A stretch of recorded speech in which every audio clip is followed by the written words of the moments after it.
මම අද කාවින්දයව හැඩ ගන්නවලා තියෙන්නේ උඩරට මනාලියක් ආකාරයට.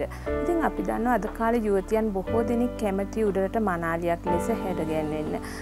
ඉතින් ඇත්තටම මම හිතන්නේ බොහෝ දෙනෙක් අපි ඔබ හැම කෙනෙක්ම උඩරට මනාලියක් දකින්න කැමති බොහොම චාම් සරල සුන්දර මනාලියක් ලෙස.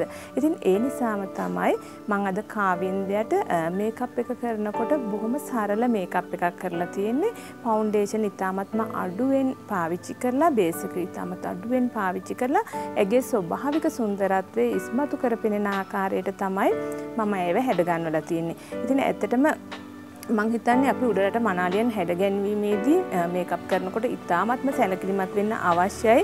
මොකද අපි මං කලින් කිව්වා වගේම උඩරට මනාලිය බොහොම සුන්දර සරල මනාලියක් ලෙස තමයි හැඩ ගන්වන්න අවශ්‍ය වෙන්නේ. ඉතින් මෙතනදි මං ඇත්තටම කාවින්දයට බේස් එක අඩුවෙන් පාවිච්චි කරත් ඇගේ S2 පොඩ්ඩක් හයිලයිට් වෙන ආකාරයට ටිකක් වැඩිපුර එයාගේ සුන්දරත්වය ඉස්මතු කරපෙනෙන ආකාරයට S2 තමයි චුට්ටක් හයිලයිට් කරලා තියෙන්නේ. ඉතින් මං හිතන්නේ බොහෝ වෙලාවට මනාලියන් තමන්ගේ මංගල දිනේ කතා කරනවා හරිම අඩුයි. ඇගේ හැම ඉරියව්වක්ම ප්‍රකාශ කරන්නේ S2කින්. ඉතින් ඒ නිසා අපිට මනාලියන් හැඩ ගැන්වීමේදී ඇගේ S2කින් තමයි ඇගේ සුන්දරත්වය තව තවත් ඉස්මතු කරපෙන්වන්න හැකියාව තියෙන්නේ. ඉතින් මං හිතන්නේ අපි වර්ණ කීපයක් භාවිතා කරාට කමක් නැහැ. නමුත් ඒ වර්ණ හොඳට බෙන්ඩ් කරලා එක නැවත ඒ කලර්ස් වෙන වෙනම පේන්නේ නැති ආකාරයට ඉතාමත්ම ලස්සනට අයි මේකප් එක කරන්න අවශ්‍ය වෙනවා. මෙතෙන්දී ලිප්ස්ටික් වලට බොහොම ලයිට් වර්ණයක් තමයි භාවිතා කරලා තියෙන්නේ. මොකද අද ට්‍රෙන්ඩ් එක තමයි ලොකු ඩාර්ක් කලර්ස් යන්නේ නැහැ. බොහොම ලයිට් නැචරල් කලර්ස් තමයි පාවිච්චි කරන්නේ. ඉතින් ඒ නිසා මම මෙතෙන්දී ඒගේ ලිප් වලටත් බොහොම ලයිට් වර්ණයක් තමයි පාවිච්චි කරලා තියෙන්නේ.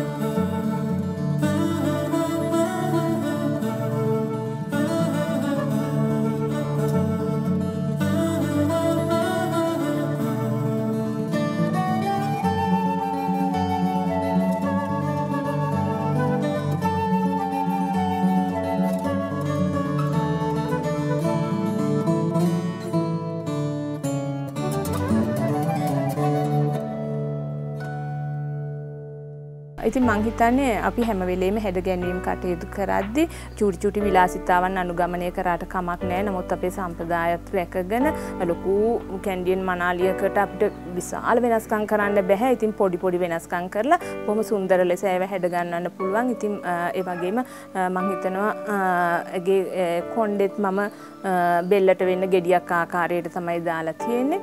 මෙතනදි මම ඇගේ සාරියට ගැලපෙන ආකාරයට මල් කලඹ සකස් කරගෙන පුංචි වර්ණ කීපයක් එක් කරගෙන තියෙනවා. ඉතින් ඒ වර්ණම මම හයා ඕනමන්ට් එකටත් පාවිච්චි කරලා තියෙනවා. මොකද මට ඕනේ උනේ මෙතනදී ආගේ ඇඳුමේ වර්ණයත් එක්ක පොඩ්ඩක් මල් බොක එක හයිලයිට් කරලා පෙන්නන්න අවශ්‍ය නිසා තමයි මෙතනදී මම කලර්ස් කීපයක් එකතු කරගෙන තියෙන්නේ. නැත්තම් මොකද එකම වර්ණයක් ගියොත් එහෙම මනාලි කැපිලා පේන්නේ නැති වෙනවා. ඉතින් මම හිතන්නේ ඇත්තටම උඩරට මනාලියක් හැඩ ගැන්වීමේදී අපි ඉතාමත්ම සැලකිලිමත් වෙන්න අවශ්‍යයි.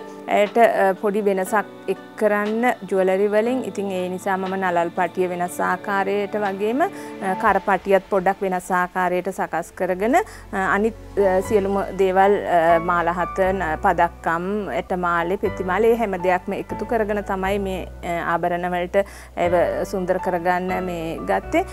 ඉතින් මම හිතනවා ඇගේ ස්කින් කලර් එකත් එක්කලා මම ඒගේ වර්ණ තෝරා ගැනීමේදී ගෝල්ඩ් වර්ණය තමයි මෙතනදී මම තෝරාගත්තේ. ඉතින් මම හිතනවා ඇත්තටම අපි හැම වෙලේම ඇඳුම් තෝරා ගැනීමේදී වර්ණ තෝරා ගැනීමේදී සමේ පැහැයත් එක්කලා තමයි ඒ දේවල් ගලප ගන්න ඕනේ.